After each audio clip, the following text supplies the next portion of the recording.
আমরা বিশ্ববরেণ্য চিত্রশিল্পী এস.এম. সুলতানের সংগ্রহশালা এবং উনি যেখানে বাস করতেন আমরা এখন সেই ওনার বাসস্থানের সামনেই অবস্থান করছি। আমরা একটু পরে ভিতরে ঢুকবো। আমরা তার আগে তার বাইরের অবয়বটা আপনাদেরকে দেখাতে যাচ্ছি। আমরা যেখানে দাঁড়িয়ে আছি এইটা এখন ওনার বাসায় ঢোকার এই গেট। এইটা আমাদের এই পাশে, এইটা পূব পাশে এই যে একটা বিল্ডিং দেখা যাচ্ছে, যেখানে উনি এখন ওই বাচ্চাদের জন্য করছিল এখানে স্কুল, এবং ওই জায়গাটাই ছিল ওনার আসল বাড়ি। যে উনি যখন বেঁচে ছিলেন সেই সময় প্রথম উনি এখানেই থাকতেন। একটা পরিত্যক্ত একটা বাড়ি, অনেক পুরানো, যেখানে সাপ অন্যান্য জীব জানোয়ারও ওখানে অবস্থান করতেন। তিনি কিন্তু তাদের সাথেই সহ অবস্থান করতেন। আমরা কখনো শুনিনি ছোটোবেলায় যে ওনাকে কখনো সাপে দংশন করেছে বা এরকম কোনো কিছু হয়েছে, এরকম ঘটনা শুনিনি। উনি একদিন কোথায় যেন এক জায়গায় বেড়াতে যাচ্ছে, রাস্তার উপর দিয়ে দেখে একটা সাপ। উনি গাড়ি থামিয়ে বলছে আপনার একটু দেরি করেন, তারে রাস্তা পার করে দিয়ে তারপরে উনি এইরকম তার পশু পাখির সাথে তার সম্পর্কটা ছিল এরকমই। এবং তার এই সংগ্রহশালায় ভিতরে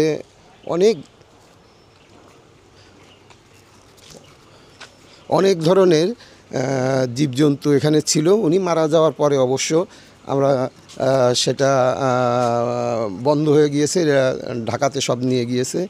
এখানে এই যে আমরা এখন গেট দিয়ে ভিতরে ঢুকবো আর কি, ঢোকার মুহূর্তে যে প্রথম যে বিল্ডিংটা দেখা যাবে ওইটাতেই উনি শেষ জীবন পর্যন্ত ওই বাড়িতে ওই ঘরটাতেই থেকেছেন।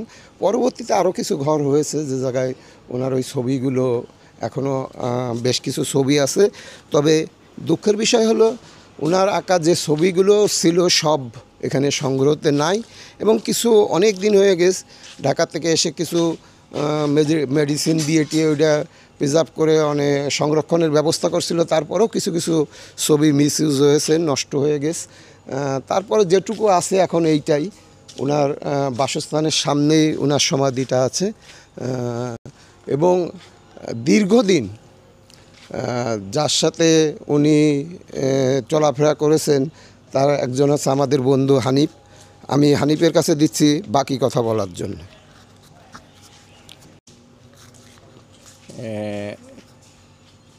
সুলতান সাহেবের এখানে আপনারা যেটা দেখছেন সেটা আমার বন্ধু বলল, পেছনে যে ঘরটা ছিল এটাই হচ্ছে উনি 69-এ এই টোটাল আজকে আমরা যেখানে দাঁড়ায় আছি এই জায়গায় এবং সব মিলে 1 একর সামথিং টাকা 1969 সালে এনাম আহমেদ চৌধুরী যশোরের ডিসি উনি সুলতান সাহেবকে এই জায়গাটা দেন হচ্ছে দি ফাইন আর্ট ইনস্টিটিউটের নামে একটা প্রতিষ্ঠান তৈরি করার জন্যে।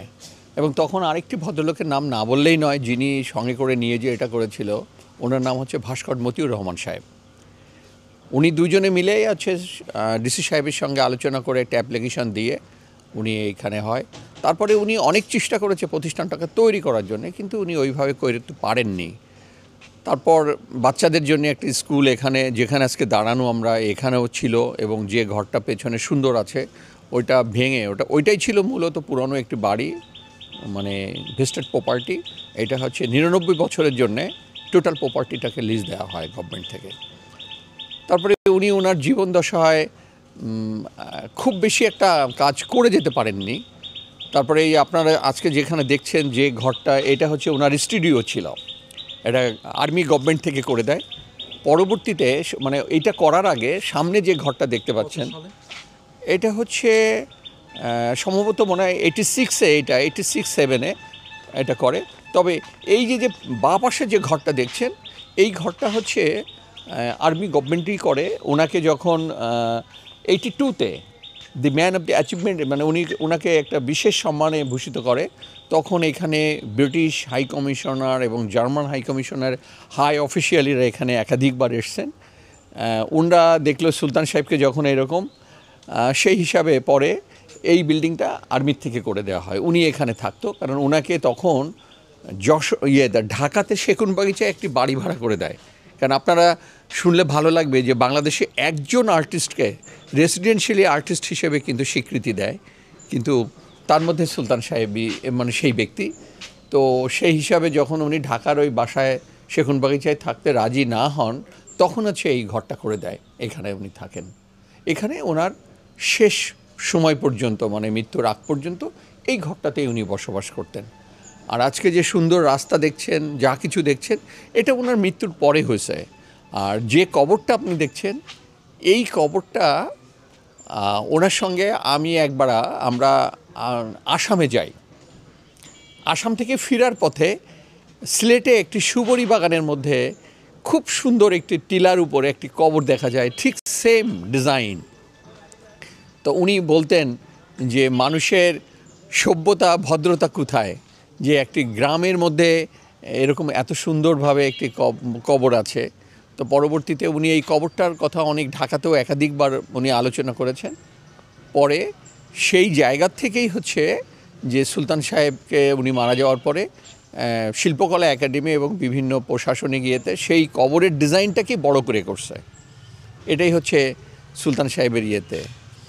আর আপনার আরেকটা জিনিস আপনাকে না বললে নয়, আমরা কিন্তু কিছু ভুল ইনফরমেশন আমরা বিভিন্ন জনকে দিয়ে থাকি যে সুলতান সাহেব কলকাতা গভর্নমেন্ট আর্ট কলেজে পড়াশুনো করতো। সুলতান সাহেব, কামরুল হাসান, জয়নুল আবেদিন স্যার যখন পড়াশুনো করেছে কলকাতাতে, তখন ওটা স্কুল ছিল। সুলতান সাহেব পড়াশুনো করেছে স্কুল। অনেকে বলে যে সুলতান সাহেব এন্ট্রান্স পাশ করতে পারেনি, মানে এসএসসি পাস না করতে পারার পরেও, এটাও একটি ভুল তথ্য।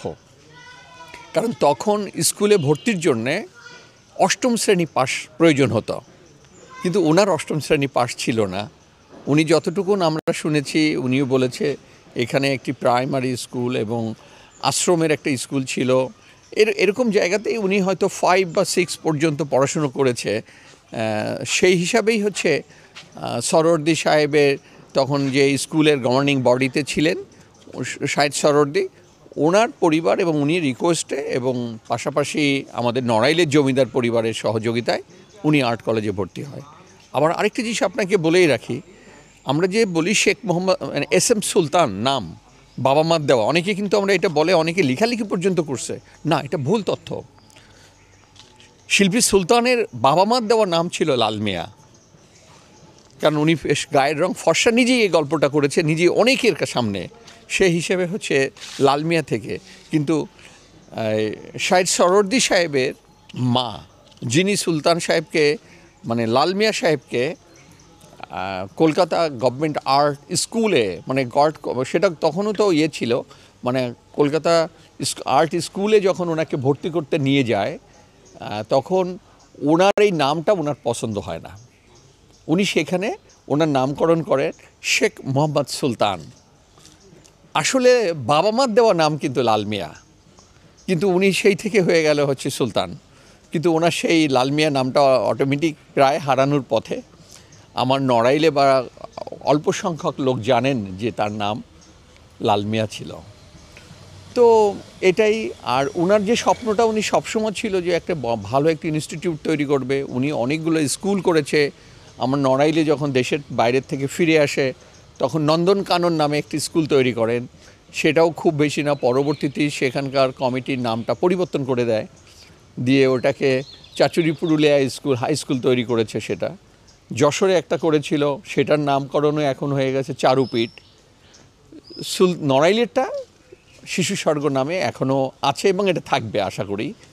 আর পাশাপাশি উনি যে ইনস্টিটিউট করতে চেয়েছিলেন আর্ট কলেজ, সেটা সুলতান সাহেবের নামে একটি কলেজ তৈরি হয়েছে। এটা আমাদের দেশের সুনামধন্য প্রচুর লোক সহযোগিতা করেছে এটার পেছনে। তার মধ্যে একজনের কথা না বললেই নয়, আমাদের বেঙ্গল ফাউন্ডেশনের চেয়ারম্যান সাহেব এই প্রতিষ্ঠানকে, মানে টোটাল বেঙ্গল ফাউন্ডেশন প্রায় 2 কোটি টাকার মতন বরাদ্দ দিয়ে জমি কিনে সেখানে এখন সেখানে গভর্নমেন্টের বেতনও সবাই পাচ্ছে। পাশাপাশি সুন্দর 4 তলা একটা বিল্ডিং হচ্ছে। হয়তো যে মানে আবাসনের যে অবস্থাটা ছিল, ক্লাসরুমের যে, এটা হয়তো আর থাকছে না, এখন থেকে অনেক সুন্দর। এবং আপনার ভালো লাগবে যে নড়াইলে এখন সব সময় কিছু না কিছু আর্টিস্ট আপনি পাবেনই। তো এই একটা ভালো দিক এখানে তৈরি হয়েছে। আর এখানে কিছু ছবি আছে যেটা বন্ধু বললে আসলাম খান লুলু, আর বেশিরভাগ ছবি এখন আছে হচ্ছে শিল্পকলার হাতে। যেটা অনেক ছবি আছে। যদি আমরা খুব ভালো সংগ্রহশালা তৈরি করতে পারি, শিল্পকলাও কিছু ছবি দেবে। ওনার বেশ কিছু ছবির খবর পাওয়া গেছে পাকিস্তানে আছে, এবং সেটা ফাতেমা জিন্নাহ পরিবারের কাছে। ওনারাও দিতে চেয়েছেন, তবে সেটা ঢাকাকে নয়, নড়াইলকে। আবার কিছু ব্যক্তি আছে, যেমন চিটাগংয়ে একে খান সাহেবের পরিবার, বড় ছেলের কাছে কিছু ছবি আছে, ওনারাও আমাদের কিছু দিতে চেয়েছেন। বেঙ্গল ফাউন্ডেশনের হাতে কিছু ছবি আছে, ওনারাও কিছু কিছু দিতে চেয়েছেন। তাতে করে আশা করি যে একটা সময় নতুন সংগ্রহশালা তৈরি হলে হয়তো এই সংগ্রহশালাটা অনেক রিচ হবে, মানে সবাই আসবে দেখবে। আর শিশুদের জন্যও একটা সুলতান সাহেব খুব বিয়ের জন্যে যে একটা নৌকা তৈরি করেছিল, একটু বজরা, যে বাচ্চাদেরকে নিয়ে বাইরে গিয়ে ওরা প্রকৃতিকে দেখে দেখে ছবি আঁকবে, আবার ফিরে আসবে এরকম। এইটা তৈরি করার জন্যে অর্থায়ন করেছিল জার্মান হাই কমিশন থেকে। তখন 2-3 জনের কথা যদি আজ না বলি তাহলে মনে হয় খুব খারাপই, মানে অকৃতজ্ঞতাই থাকবে। তার মধ্যে পেটার জেভিচ ছিলেন তখন কালচারাল অ্যাফেয়ার্সের পরিচালক। উনি একাধিকবার এসেছেন নড়াইলে। রাফায়েল নামে একজন ভদ্রলোক ছিলেন, যিনিও অনেক সহযোগিতা এখানে মাঝে মধ্যে সুপারভিশন করতো। এর ভেতরে সোফা ছিল, আপনার 6 সিলিন্ডার একটা ডেনমার্কের ইঞ্জিন ছিল, এভরিথিং ফ্যাসিলিটি ছিল, কমোড ছিল। আমরা এটা নিয়ে সুন্দরবনেও গেছি দুবারা সুলতান সাহেবের সঙ্গে, এবং আমাদের খুলনার একজন ডিসি ছিলেন, আর একজন পুলিশ মানে কমিশনার ছিলেন মালিক খসরু, আর ডিসি সাহেবের নামটা আমি ফুট করে ভুলেই গেছি হঠাৎ করে। ওনারা প্রচুর সহযোগিতা করেছেন, এবং সুলতান মারা যাওয়ার পরেও এই দুইজন মানুষ প্রচুর সহযোগিতার হাত বাড়ায় রেখেছেন। ডিসি সাহেবের নাম মনে পড়েছেন, রেয়াজুর রহমান সাহেব। উনি এবং মালিক খসরু সাহেব প্রচুর সহযোগিতা করেছে সুলতান সাহেবের জন্য, এবং সুলতান সাহেব মারা যাওয়ার পরে অনেক ওনাদের অবদানটা ছিল। আর উনি মারা যাওয়ার পরে এই নৌকাটা ডুবে যায়, কারণ যখন এটা গভর্নমেন্ট প্রপার্টি হয়ে যায় তখন তো আর ইচ্ছা করলেই কেউ হাত দিতে পারছে না, এটা ডুবে গেছিল। পরে নৌবাহিনীর সহযোগিতায়, নৌবাহিনীর প্রধান একবার এসেছিলেন, ওনার সহযোগিতায় যে এই চিত্রা নদীর থেকে এখানে এই শেডটাও করেন ওনারা, করে এই নৌকাটা তুলে এখানে রেখে দেয়। আর গত 2 বছর আগে এখানে একটি নদীতে একটি সাঁতার প্রতিযোগিতায় আমাদের এসেছিলেন নৌবাহিনীর প্রধান। উনি বলে গেছিলেন খুলনাকে দায়িত্বে যে ঠিক সেম একটি রেপ্লিকা তৈরি করে যারা শিশুরা ঘুরতে পারে, হয়তো কোনো এক সময় হবে, এই আশা আমরা রাখি। আর এইখানে একটা সুন্দর, ওনার স্বপ্ন ছিল একটি ঘাট করবে, তো ওনার জীবন দশে পারেনি। এই যে আপনারা রড দেখতে পাচ্ছেন, ঘাটের কাজ শুরু হয়েছে, কিন্তু একটি বিশেষ কারণে হঠাৎ করে বন্ধ হয়। আশা করি যে এই ঘাটটাও যখন সুন্দর হবে তখন সব কিছু মিলে অনেক সুন্দর হবে, এটা আমাদের ধারণা। এবং আপনারা যেভাবে আসেন, সবসময় আসবেন। এই প্রপার্টিটার এখানে রেখেই কিন্তু নৌকাটা তৈরি হয়েছে, কিন্তু পরবর্তীতে এটা গভর্নমেন্ট প্রপার্টি ছিল, গভর্নমেন্ট কেচে হেরে যেয়ে এটা এখন ব্যক্তি মালিকানার প্রপার্টি হয়ে গেছে। তো এই হচ্ছে আমাদের এখানে যে সুলতান সাহেবের যা কিছু আছে সেটা এখন শিল্পকলা একাডেমি দেখভাল করেন, ওনারা খুবই আন্তরিকতার সাথে দেখছেন। তবে আমাদের সবচেয়ে প্রয়োজন হলো যে সুলতান সাহেবের এখন এখানে যে ছবিগুলো আছে, এই ছবিগুলোকে সঠিকভাবে রক্ষণাবেক্ষণের যে প্রক্রিয়া, এগুলো ব্যক্তি প্রপার্টি, এগুলো নাই। আর এইটুকুনি, এই হচ্ছে এখানে। আর এখানে যে প্রপার্টিটা আছে ওনার নামে, সেটা এখানে আছে। পাশে ওনার একটা বাগান বাড়ি আছে, যেটা দেখলে আপনাদের কাছে অনেক সুন্দর লাগবে। বাগান বাড়িটা পাশেই কলেজটা তৈরি হয়েছে। সব কিছু মিলে এখন বেশ বাইরের দেশি বিদেশি অনেক পর্যটকরা আসেন, দেখেন। আমরা চাই যে হ্যাঁ, সুলতান এটাই চাইতো যে শিশুদেরকে সবচেয়ে প্রাধান্য দিত, যে আর আর্টের উপরে, যে আর্টের কলেজের উপরে চেষ্টা করেছেন উনি, কিন্তু উনি ওনার জীবনদশায় করতে পারেননি। কিন্তু এখন নড়াইলের সবাই সম্মিলিতভাবে এখানে মানে যদি আপনি বলেন রাজনৈতিক ব্যাপার, রাজনৈতিকতে নানান মতভেদ থাকতে পারে, কিন্তু সুলতান সাহেবের ব্যাপারে সবাই একমত। এখানে কোনো দ্বিমত নাই, সবাই একসঙ্গে। আর এই যে আপনি দেখতে পাচ্ছেন সামনে একজন ভদ্রলোক আছেন, উনি সুলতান সাহেব মারা গেলে খুব সামান্য, মানে 1 মাসে 600 টাকায় সে এখানে পড়ে থাকতো, সে এখানে দেখভাল করতো। আরেকজন লোক ছিল, ওনার নাম হচ্ছে গোলাপ মিয়া, উনি এখন এটাকে দেখাশুনো করে, এখন ওনাকে একটা সম্মানই দেয় বাংলাদেশ শিল্পকলা একাডেমি ডেইলি বেসিসে। তো আছে, এরাই আছে প্রাণের টানেই থাকে মূলত। বলতে পারবো সুলতানের সম্বন্ধে 1 মিনিট? ওইভাবে ওইভাবে পাননি সুলতানকে, আরেকজন আছে, সে আপনি কলেজে গেলে আপনি দেখতে পারবেন তাকে, সে আছে যিনি সুলতান সাহেবের সঙ্গে বিছানা পর্যন্ত ঘুমিয়েছে। এই সব কিছু মিলে এই অবস্থায় আছে।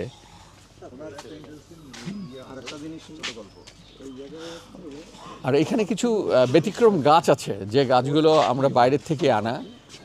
তার মধ্যে এই একটা আছে, নাগলিম্বন আছে, অশোক গাছ আছে, তারপরে এরকম ওনার হাতে, এই গাছগুলো হচ্ছে ওনার হাতে লাগানো গাছ। আর এই আম গাছটা দেখছেন অনেক বড়, এটা হচ্ছে ওই প্রপার্টির মধ্যেই ছিল। আচ্ছা, ওনার কি নিজস্ব প্রপার্টি? না, এটা গভর্নমেন্ট দেয় 69-এ। ওর মনে নিজস্ব প্রপার্টি?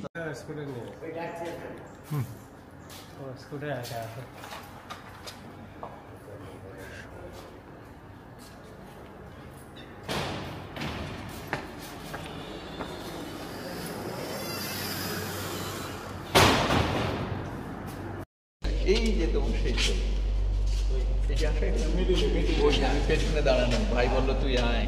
হ্যাঁ, আর একটা ছবি আছে ওই পাশে আমার সাথে, 76 সালে আমার সাথে ইতিহাসের অংশটা জানা তো আছে, ইতিহাসের অংশে শোনো, ইতিহাস শোনা আছে।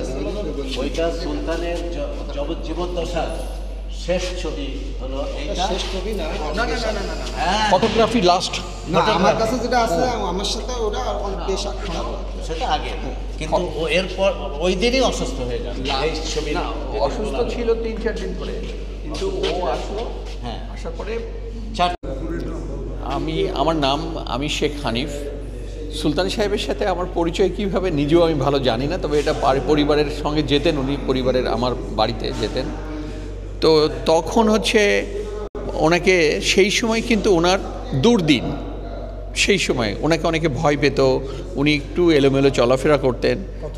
এটা দেশ স্বাধীনের পরপর।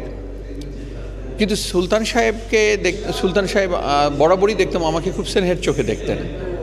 এই স্নেহের চোখে দেখার পরে আমারও ভালো লাগতো। উনি অনেক একটু রেগে টেগে যেতেন, কিন্তু আমার সাথে কখনো উনি রেগে যেতেন না। পরে 76 সালে ওনার যখন প্রথম এক্সিবিশন হয়, আমি তার আগে ঢাকাতে যাইনি। আমার খুব ইচ্ছা ছিল যে একবার ঢাকায় যাব। তো সুলতান সাহেব আমাকে বলল যে তুইও চল, তুইও ঢাকাতে চল, তোকে নিয়ে যাই। তখন আমার বড় ভাই আমাকে অনুমতি দিল। আমাকে খুলনার থেকে, তখন বলা হতো রকেট, আমরা রকেটে করে ঢাকা সদরঘাট পর্যন্ত গেলাম। ওখানে যে ওইটাই বোধহয় আমার জীবনে আমি সবচেয়ে বেশি সময়, প্রায় 13 দিন ছিলাম। এই যে বলছি ভাস্কর মতিউর রহমান সাহেব, উনি সুলতান সাহেবকে এক্সিবিশন করানোর জন্য সব প্রক্রিয়াগুলো করছিলেন। আরও কয়েকজন ভদ্রলোক ছিল যিনরা ওই সময়, একজন লোকের নাম আমার মনে পড়ে, উনি মনে মেজর জেনারেল ছিলেন, শিশু নাম করে একজন ভদ্রলোক ছিলেন, আর্মি অফিসার। উনিও দেখতাম অনেকেই আসতেন ওই বাড়িটার ওখানে, শেওড়াপাড়াতে তোমরা থাকতেন। তারপরে ওই জায়গা থেকেই আছে খুব কাছে যাওয়ার, মানে সুলতান ভাই আমাকে খুবই স্নেহ, আমরা এক জায়গায় ঘুমোতাম, খাওয়া দাওয়া সব কিছু। তারপরে ওই 76 সালের পর থেকেই উনি যখন নড়াইলের বাইরে যেতেন, আমি জানি না, আমি আজও মনে করে আমি বুঝতে পারি না, উনি আমাকে নিয়ে যেতেন। দুবার আমরা ইন্ডিয়াতে গেলেন, উনি আমাকে দুবারই কলকাতা ভারতেও নিয়ে গেলেন সাথে করে। একবার আমরা আসামে গেলাম, উনি আমাকে সঙ্গে করে নিয়ে গেলেন।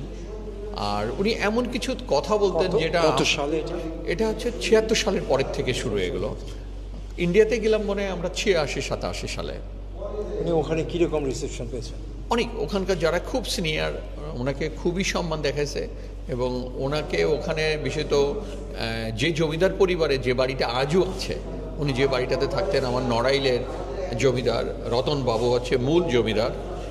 ওনার বংশধররা, ওনার ছেলেরা, প্রফুল্ল রায়বাবু ছিলেন সর্বশেষ জমিদার আমাদের। ওনার ছেলেরা এখনও জীবিত আছেন, পরিবাররা আছেন। তো আমাকে দেখালো যে দেখো এই ঘরটাতে আমি থাকতাম, এই বাড়ির কাকিমারা ইত্যাদি ইত্যাদি, যে আন্তরিকতার সাথে দেখভাল করতো। এবং ওখানে সবচেয়ে মজার ব্যাপার হলো কেউই সুলতান নামে চেনে না, সবাই বলে লাল মিয়া। এটা আমার খুব ভালো লাগলো। বলে যে লাল এইখানে থাকতো, লাল এইটা করতো, লাল ওইটা করতো, কিন্তু সুলতানকে ওখানে বলে না। সুলতান মূলত প্রাধান্য পেল আমাদের দেশে, আমার মনে হয় আমার নড়াইলে 82-তে উনি যখন সবচেয়ে সম্মানটা পেলেন বাইরের দেশের কাছ থেকে, তখন হচ্ছে সুলতান সাহেব হলো। সুলতান সাহেব নিজেই বলতেন যে জানিস আমি এখন সুলতান সাহেব হয়েছে, লাল মিয়া এখন সুলতান সাহেব। তো সেইভাবে ভালো লাগার জায়গাটা আমারও খুব ভালো লাগতো ওনাকে। একটা সময় আমি আস্তে আস্তে ওনাকেও একটু বোঝার চেষ্টা করতেছিলাম, তখন বড় হয়ে গেছি যে আসলে উনি এত বিখ্যাত একজন। তবে হ্যাঁ, ঢাকার লোকজনরা যারা সিনিয়র আর্টিস্ট ছিলেন ঢাকাতে, সবাই না, তবে একটা অংশ ওনাকে একেবারেই পছন্দ করতেন না। এটা বেশ কষ্ট লাগতো তখন। কিন্তু সময়ের পরিবর্তে দেখেন এখন খুব ভালো লাগে। সেই মানুষগুলো সুলতানরা এখন অনেক স্নেহের চোখে, ভালো চোখে ভালো কথা বলে, খুব ভালো লাগে। খাকসা আন্দোলন হচ্ছিল, দেশ ভাগের ব্যাপারে বেশি হচ্ছিল, তখন উনি কলকাতা আর্ট স্কুল থেকে উনি বেরিয়ে চলে যান হচ্ছে দেরাদুনে। দেরাদুনে উনি কিছুদিন থাকার পরে ওখানে কিছু সাধু সন্ন্যাসীদের কাছে আশ্রয় থাকেন।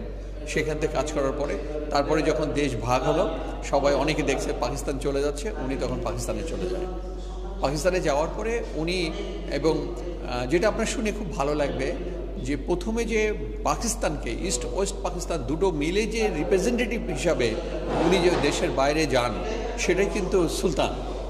এবং আপনি জানেন যে বাংলাদেশ শিল্পকলা একাডেমি যেটা নামকরণ, এইটা পাকিস্তানের সময় এটার নাম কি ছিল এটা অনেকেই দেখছি এখন জানেও না। দি আর্ট কাউন্সিল। এই আর্ট কাউন্সিল প্রতিষ্ঠাতার জন্য যে মানুষগুলো, তার মধ্যে নাকি আমার শোনা সুলতান একজন আর্টিস্ট হিসাবে। ফাতেমা জিন্না, সুলতান একজন ছিলেন, অর্থ সংগ্রহ ইত্যাদি ইত্যাদি এরকম দিয়ে এই প্রতিষ্ঠান তৈরি হয় আর্ট কাউন্সিল নামে। পরবর্তীতে আমাদের যখন আমরা 71 সালে দেশ স্বাধীন হওয়ার পরে এটা নাম পরিবর্তন করে হলো হচ্ছে শিল্পকলা একাডেমি। তো এটার ব্যাপারে বিস্তারিত একটি ব্যাখ্যা হয়েছিল একবার, যে পাকিস্তান হাইকমিশনের একটা অনুষ্ঠানে ওদের হাইকমিশনে এই ব্যাপারে অনেক ভালো তথ্য বলছিলেন। তখন জানতে পারলাম আমরা, এবং আমাদের দেশের ঢাকার বিভিন্ন শিল্পীরাও তখন জানতে পারলো যে সুলতানের অবদানটা কোথায় এবং কীভাবে। আমরা আমাদের নড়াইলে ওইভাবে ওনাকে আমরা কেউ চিনতে পারিনি, কারণ উনি আমাদের গভর্নমেন্ট স্কুলেও কিছুদিন শিক্ষকতা করলো, মানে টেম্পোরারি। আবার এখানে আছে শিবশঙ্কর একটা বালিকা বিদ্যালয় আছে, ওখানকার শিক্ষকতা উনি করেছেন। তো এইভাবেই উনি চলতেন। একটা সময় উনি ভাতে খুব কষ্ট পেয়েছেন, অনেক কষ্ট। সারা দিনেও হয়তো কোনো কোনো এমন দিন গেছে যে একবারে ওনার খাবার জোটেনি। পরবর্তীতে একটা সময় আসার পরে, বিশেষত 82 পরে ওনার একটু ভালো, কারণ বাংলাদেশ শিল্পকলা একাডেমি ওনাকে রেসিডেন্ট আর্টিস্ট যখন ডিক্লারেশন করলেন, ঘোষণা করলো, তখন থেকে ওনাকে 9,500 টাকা এটা দিতেন। কিন্তু ওনার ততক্ষণে এত বেশি প্রাণী জুটে গেল আমাদেরকে, আমরা জোগাড় করে ফেলছি। যখন ভল্লুক থেকে শুরু করে, আমরা ইন্ডিয়া থেকে ভল্লুক নিয়ে এসেছি, অনেক প্রাণী আমাদের ছিল। আমাদের একটা ছোট জু ছিল, এই জু দেখভাল করতে যে ওই টাকায় আর হতো না। তখন এখানে ওনাকে দেখভাল করতেন একজন ভদ্র মহিলা, নিহার বালা। উনারও সংসারে দুজন, ওনার দুটো মেয়ে ছিল, পরিবারের লোকজন ছিল, এরা চলে। তখন হচ্ছে সুলতান সাহেব কিছু ছবি আঁকা শুরু করলো নতুন করে। মাঝখানে অনেক বছর উনি ছবি আঁকতেন না, অভিমান করে। এটা লাস্ট যতগুলো ছবি দেখা যায় এটা 76 সালের আগের, কিন্তু 76 সালের পরে উনি কিছুদিন ছবি আঁকা যখন বন্ধ হয়, পরবর্তীতে 76-এর আগে কিছুদিন ছবি আঁকা বন্ধ হয় দেশ স্বাধীনের পরপর। তখন উনি আবার কিছু কিছু ছবি বিক্রি করতেন ঢাকাতে। তার মধ্যে সাজু আর্ট গ্যালারি সহ অনেকে ব্যক্তি কিনতেন খুবই সামান্য টাকায়। সেভাবেই ওনার মোটামুটি সংসার। কিন্তু উনি শেষ দিন পর্যন্ত ওনার আর্থিক যথেষ্ট পরিমাণে অনটন ছিল। তো এভাবেই চলতেন। কিন্তু হয়তো আমরাও কখনো ভাবিনি যে জীবিত সুলতান থেকে মৃত সুলতান অনেক বেশি বেশি ক্ষমতাধর। কারণ সুলতানের যে জন্ম উৎসব আমরা শুরু করি, এটা ছিল মনে হয় 1 ঘন্টাও না, কিন্তু আজকে সেটা 15 দিন হয়। হাজার হাজার লোকের সমাগম ঘটে, দেশের বিদেশের প্রচুর লোক আসে। বিশেষত উনি যে কলেজে পড়াশুনো করে, যে মানে স্কুলে পড়াশুনো করেছে, কলকাতা গভর্নমেন্ট মানে আর্ট স্কুল, ওটা এখন কিন্তু কলেজ হয়ে গেছে, মাস্টার্স পর্যন্ত। তো ওই কলেজের বেশিরভাগ শিক্ষকরা আসেন। ওনারাও দেখি খুব গর্ব করে যে সুলতান আমাদের ছাত্র, এই স্কুলের কলেজের ছাত্র ছিল। তো ওনারা এইবার মাঝখানে একটা যে শুনে খুব ভালো লাগলো যে সুলতানের নামে, যেহেতু আমাদের জয়নুল আবেদিন স্যারের নামে একটি অ্যাওয়ার্ড দেওয়া হয়, ওখানে স্কলারশিপ দেওয়া আছে, সেটা জয়নুল আবেদিন স্যারের, ওনারা একটা মানে আলোচনাও করে ফেলেছে যে শিল্পী সুলতানের নামেও ওনারা একটা স্কলারশিপ চালু করবে, তাহলে সুলতানকে কলকাতা গভর্নমেন্ট আর্ট কলেজের ছেলেমেয়েরা জানতে পারবে, এই উদ্দেশ্য। আমি খুব রিসেন্টলি গেছিলাম, ওনাদের একটা এক্সিবিশন হচ্ছিল, ওনারা সেখানেও আলোচনা করলো যে হ্যাঁ এরকম একটা চিন্তাভাবনা আমাদের আছে। তো এভাবেই একটু একটু করে অনেক, আর এখানে একটা কলেজ হয়েছে, আপনি যদি কলেজটা দেখেন আপনার খুব ভালো লাগবে। কলেজের পাশেই ওনার একটি স্বপ্ন ছিল, সেই স্বপ্নটাকে উনি বাস্তবায়নও খানিকটা করে গেছে। বাগান বাড়ি অনেক সুন্দর করে বিভিন্ন গাছ দিয়ে সাজানো। আগে যখন ওখানে প্রচুর পেয়ারা গাছ ছিল, আগে যখন ওনার জন্মদিন পালন করা হতো, তখন ওখান থেকে পেয়ারা বস্তাকে বস্তা পেয়ারা এনে সবাই বাচ্চাদের মধ্যে, শিশুদের মধ্যে দেওয়া হতো। তো এভাবেই চলছে, হয়তো আগামীতে আরও সুন্দর হবে, আমরা এটা প্রত্যাশা। গভর্নমেন্ট এটার প্রতি আলাদাভাবে আরও দৃষ্টি দেবেন, কারণ আগে যাই দিক না কেন ডে বাই ডে এটা বাড়ছে, তো আমরা চাই এটা অনেক সুন্দর হোক। আর এখানে গভর্নমেন্ট অলরেডি আমরা যেটা শুনেছি যে প্রায় 30-32 কোটি টাকার একটি প্রজেক্ট হাতে নিয়েছে। সেই প্রজেক্টটা যদি এখানে হয়ে যায়, আমার মনে হয় এখানে এটা মানে ওনার ব্যবহৃত কিছু জিনিস যেগুলো উনি নিজে ব্যবহার করতেন, আর ওনার বেশ কিছু ছবি, এগুলো সব নষ্ট হয়ে গেছে। পাশাপাশি এই জিনিসগুলোও হচ্ছে বিভিন্ন সময় কিনা, এই জিনিসগুলো আমরা ময়মনসিংহ থেকে কিনে নিয়ে এসেছিলাম। মানে আমরা একটা অনুষ্ঠানে গেছিলাম, ওনার সঙ্গে আমি গেছিলাম, তখন আমরা ময়মনসিংহ থেকে এই জিনিসগুলো কেনা হয়েছিল। আর ওনার কিছু বাদ্যযন্ত্র আপনারা দেখতে পাচ্ছেন, এগুলো এখন নষ্ট হয়ে গেছে, এগুলো ওনারই ছিল। এটা হচ্ছে তৈরি করে দিয়েছিল, ঘরটা আজও আছে আপনার সায়েন্স ল্যাবরেটরির মুখে মাথায় সুর ঝঙ্কার বা সুরবিতান এরকম একটা দোকান, ওই দোকান থেকে এই জিনিসগুলো করা ছিল। ওনারা খুব আন্তরিকতার সঙ্গে এই জিনিসগুলোকে আমরা করে দিয়েছিলেন। আর পাশাপাশি এখানে কিছু ওনার বিভিন্ন স্মৃতি জড়ানো কিছু ছবি আছে, তবে তার মধ্যে আমি একটা ছবি আপনাকে দেখাই যেটা খুবই দুর্লভ। এই ছবিটা হচ্ছে ওনার শেষ ছবি, আমি নিজেই ওনার পেছনে দাঁড়ানো। আমাদের বন্ধু এটিএম মহিউদ্দিন, সে বিদেশ থেকে আসলো একটি ক্যামেরা কিনে, সেই হচ্ছে এই ছবিটা তোলে। তখন ও ছিল হচ্ছে এডিসি জেনারেল খুলনায় সম্ভবত, তারই তোলা ছিল এই ছবিটা। এটাই হচ্ছে শেষ, কারণ মহিউদ্দিন সাহেবের কাছে দুটো জিনিস আছে খুব রেয়ার। একটা হচ্ছে সুলতানের হাতের শেষ সিগনেচারটা, মানে ওই রাতেই হচ্ছে উনি ভয়ানক অসুস্থ হয়ে গেলেন, পরের দিন সকালে আমরা সিআইএমএইচে চলে যাই, ওইটা। আর পাশে যে আরেকটা ছবি দেখতে পাচ্ছেন, ওইটা হচ্ছে, ওটাও আমার ছবি। এটা 76 সালে উনি যখন প্রথম এক্সিবিশন করে, তখন ঢাকার একটা বাসার সামনে আমরা একটা বেঞ্চের উপরে, এবং একটা ছোট্ট শিশুর অয়েল খেলাতে ওই বেঞ্চটা ছিল ভাঙা, তো ওই বেঞ্চের উপরে দিয়ে ওই ছবিটা তোলা হয়েছিল। মানে ওটাও যিনি তুলেছিলেন, উনি তৎকালীন সময় একজন সচিব ছিলেন, ফুল সেক্রেটারি ছিলেন, উনি তুলেছিলেন এই ছবিটা। তো আর এখানে বিভিন্ন স্মৃতি জড়ানো অনেক ছবি ওনার আছে। উনি এটা হচ্ছে জাতীয় পদক পরিধির নির্দেশনা, মানে উনি 2টো পদক পেয়েছেন, স্বাধীনতা পদক পেয়েছেন, 21 পদক পেয়েছেন। যদিও আমরা আমাদের এই ঘরের সংরক্ষণ আমরা করতে পারিনি, আশা করি যে যদি ভালো ঘর হয় তখন। আর এই ছবিটাও অনেক সুন্দর, নাসির আলী মামুন সাহেবের সাথে সুলতান ভাই, আমাদের দেশে খুব বিখ্যাত, যিনি এই বছর 21 পদক পেলেন, তেনার সঙ্গে এই ছবিটা। এখানে আছে বেশ কিছু ভালো ভালো ছবি আছে। ও আরেকটা, ওনার 2টো অ্যালসেশিয়ান কুকুর ছিল। আপনারা অ্যালসেশিয়ান এরকম সাদা কুকুর দেখেছেন কিনা আমি জানি না। গ্লাসটা চেঞ্জ করা দরকার। ওই সাদা কুকুর দুটোই হচ্ছে ওনার কুকুর, এবং এই কুকুর দুটো ঢাকায় একজন সুইডিশ ভদ্র মহিলা, উনি এই কুকুর দুটো আমাদেরকে দিয়েছিল, যে আমি সঙ্গে আছি। ওই কুকুর দুটো আমরা ঢাকা থেকে নিয়ে এসেছিলাম, পরে এখানেই থাকতো। আর এখানে আপনার আরও কিছু, ওটা নিয়ে আসবো, আরও কিছু ভালো ছবি আছে। ওই যে এখানে যিনি বিভিন্ন ওনার সময় জনাব, ওই যে ভদ্রলোকের কথা বলছিলাম, মালিক খসরু সহ অনেকের সঙ্গে ওনার বেশ কিছু দুর্লভ ছবি আছে, কিন্তু ছবিগুলো আমরা ওইভাবে সংরক্ষণ করতে পারিনি, নষ্ট করে ফেলেছি। এটা কি? এটা হচ্ছে নাসির আলী মামুন, যিনি এই বছর 21-এ পদক পেলেন। উনি অনেক ছবি ওনার, আমরা এই ছবিগুলোকে ঠিক করতে পারছি না, নষ্ট হয়ে যাচ্ছে।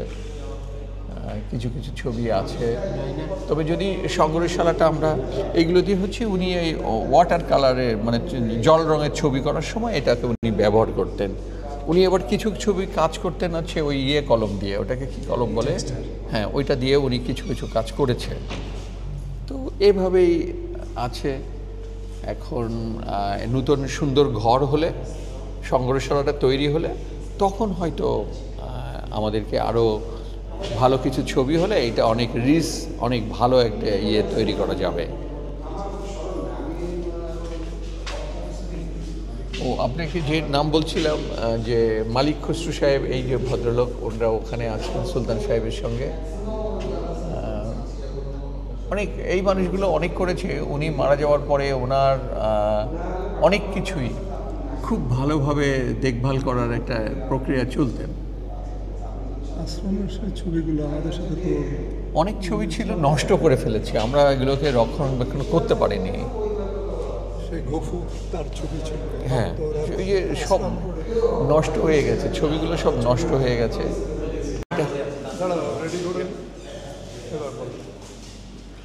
যেটা দেখছেন এটা হচ্ছে শিল্পী সুলতান সাহেবের ব্যবহৃত জিনিস। নানান সময় আমরা অনেক জিনিস নষ্ট করে ফেলেছি, কারণ সুলতান সাহেব মারা যাওয়ার পরে প্রায় 3.5 বছরের মতো এই ঘরটা ছিল আটকানো। তখন ওই পাশে এইটা হয়নি, তখন এই ঘরের অনেক জিনিস উইপোকায় নষ্ট করে পরবর্তীতে আমরা যতটা পেরেছি, বিশেষত বাংলাদেশ শিল্পকলা একাডেমির সহযোগিতায় এটাকে রক্ষণাবেক্ষণ করা হয়েছে, এইভাবে করেছে। পাশাপাশি এখানে ওনার ব্যবহৃত যে রং, যদিও উনি এই রংটা সবসময় উনি ব্যবহার করতেন না, উনি তৈরি করা রং ব্যবহার করতেন, কিন্তু এটা হচ্ছে খুব কস্টলি রংটা, এটা ইংল্যান্ডের রং আমরা শুনেছি। এগুলো ওনার ঘরে এগুলো ছিল কিছু। এটাতে আপনি দেখছেন, এটাতে হচ্ছে রং তৈরি করতেন উনি, রং বিভিন্ন মিক্সড করার জন্যে এটা ছিল। এটা বুঝতেই পাচ্ছেন যে এগুলো ওনার ব্যবহৃত জিনিস ছিল, রং এটা ছিল। ওখানে ওনার কাপড় চোপড় আছে ওপাশে। আর এটাও ওনার কিছু গিফট বিভিন্ন জায়গা থেকে উনি বিভিন্ন সময় ওনাকে দিয়েছে। এটা ওনার ব্যবহৃত কাপড় সেই জিনিসগুলো। পাশে আপনি দেখতে পাচ্ছেন এখানে যে উনি হারমোনিয়াম এগুলো উনি ব্যবহার করতেন, কিন্তু উনি খুব ভালো বেহালা বাজাতে পারতেন, কিন্তু সেটা এবং বাঁশি দুটোই পারতেন, কিন্তু সেগুলো নষ্ট হয়ে গেছে, কিছু মিসইউজ হয়েছে উনি মারা যাওয়ার পরে। পাশাপাশি আপনি এই যে সুলতানের মূল স্বপ্ন এখানে আপনি দেখতে পাচ্ছেন, এইটা দি institute of fine art, Kurigram Narail, 1969 সালে জনাব এনাম আহমেদ চৌধুরী ভদ্রলোক সিলেটি আমাদের যশোরের ডিসি ছিলেন। এইটাই হচ্ছে এই টোটাল সম্পত্তি যা আপনার আজকে যেখানে দাঁড়িয়ে আছে, সেটা এই ভদ্রলোকের অবদান ছিল, উনি এটা দিয়ে যান। এবং এইটা যখনই নাম আসবে তখনই আরেকজনের নাম পাশে আনতেই হবে, তা না হলে খুবই অকৃতজ্ঞতাটা হবে। ভাস্কর মতিউর রহমান আমাদেরই বন্ধু, মুন্সি, ওর বড় ভগ্নিপতি, এবং মুন্সির সাথেও নুরুল মুন্সির সঙ্গেও অনেক স্মৃতি আছে, কারণ একসময় সুলতান ভাই ওই বাড়িতে থাকতেন, মুন্সি তখন ঢাকাতে থাকতো। মানে আমার যেটা দেখা বেশিরভাগে পাশাপাশি এই সুলতান সাহেবকে খুবই দেখভাল করতেন। ভাস্কর মতিউর রহমান সাহেব সহযোগিতা করতেন, কিন্তু খাওয়া দাওয়া এভরিথিং নুরুল মুন্সির বড় বোন যে আপা আমাদেরকে খুব সহযোগিতা ওই সময় দেখেছি। এটা হচ্ছে, এই ছবিটা হচ্ছে যে গ্রামের যে কৃষকদেরকে, মানে গাঁতা চাষ, একসঙ্গে অনেকে মিলে যে গাঁতা চাষ করে, এটা অংশ বিশেষ এই ছবিটা। এটা কিন্তু পুরোটা নাই, কারণ কিছুটা নষ্ট। ওই পাশের বড় ছবিটা হচ্ছে বিবর্তন, মানে আদিম যুগ থেকে সভ্যতা পর্যন্ত। হ্যাঁ, আপনি আসেন দেখেন, এই দেখেন, এটা হচ্ছে আদিম যুগ থেকে আস্তে আস্তে আস্তে আপনি ধারাবাহিকভাবে আপনি চলে যান, শেষে কিন্তু একদম সভ্যতা ক্রমবিকাশ। এই ধরনের বড় ছবি ওনার জীবনের 3খানা ছবি আছে, আমাদের হাতে 1খানা ছবি এখন। আর একটা আছে শিল্পকলা একাডেমি, সরি শিল্প ব্যাংক, বাংলাদেশ শিল্প ব্যাংকে একখানা আছে, আর একটা একজন ব্যক্তি মালিকানায় ওনার কাছে আছে। তো এইটাই হচ্ছে যে এই যে সভ্যতাতে সভ্য ইয়েতে চলে আসছে মানুষ, এইভাবে ওনার এই কাজটি করা। আর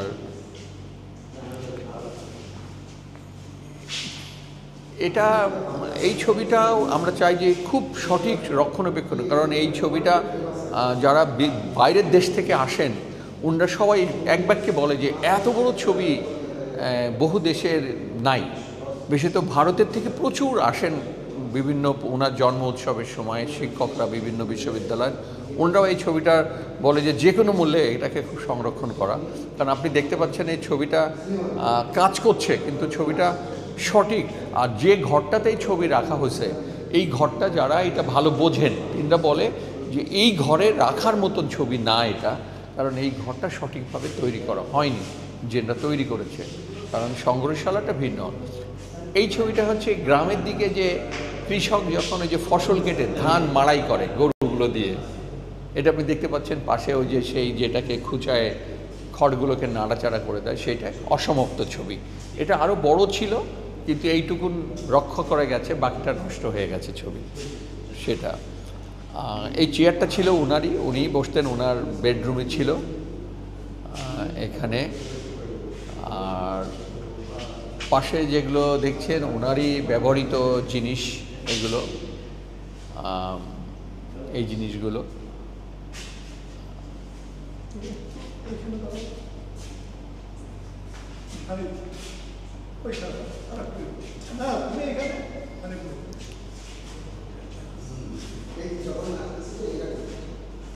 এটা অনেক গুণীজনদের লেখা, অনেকগুলো আছে, প্রায় 25-28টা লেখা আছে।